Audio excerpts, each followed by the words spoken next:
নমস্কার সবাইকে, আমি দীপা ভৌমিক আপনাদের সাথে কিছু কথা বলতে এসেছি।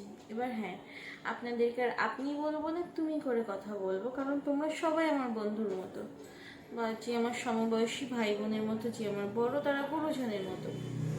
তো কন্যা সন্তান হওয়া, স্পেশালি মেয়ে হওয়া, মানে একটা অভিশাপ।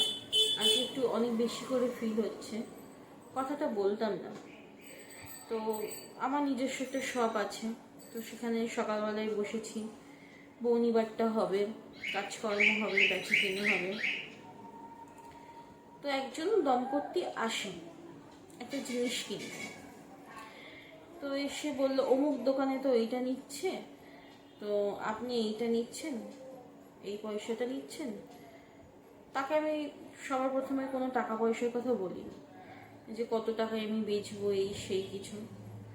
তো শুনলাম, তো দম্পতিটির যে হাজবেন্ড ছিলেন, তো তার আমার প্রতি এমন একটা অ্যাটিটিউড ছিল যে আপনি মহিলা মানুষ, আপনি মেয়ে মানুষ, আপনি আর ব্যবসার কি বুঝবেন।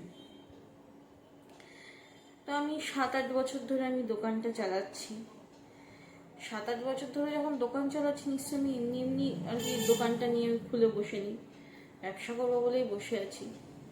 তো যাই হোক, তারা যেটা কিনতে এসেছিল সেটার দাম যখন বললাম, তখন বললো, হ্যাঁ হ্যাঁ আপনি কমই বলেছেন, আমার ভুল হয়ে গেছে, আমি দামটা না শুনেই হচ্ছে এতগুলো কথা বললাম, মানে আমার হাজব্যান্ড এতগুলো কথা বললেন, মানে মহিলাটা বলছেন।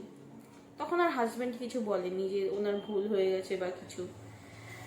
তো জিনিসটা বেচলাম না, দাম টাম বলার পর দিয়ে আমি বললাম যে আমি আপনাদের মতো কাস্টমারের কাছে আমি এমন কোনো জিনিস বেচতে চাই না যেখানে আমার দোকানে জিনিসের সম্মান থাকবে না।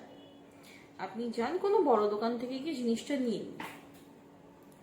তো অনেকক্ষণ ধরে ভাবার পর এটাই রিয়েলাইজ হলো যে আজকে 2026-এ দাঁড়িয়েও পুরুষ মানুষদের ভেতরে এইটা কাজ করে যে দোকানে কোনো মহিলা আছে মানে ও কিছু বোঝে না, বা দোকানদার মহিলা মানে ওর দ্বারা কিছু হবে না।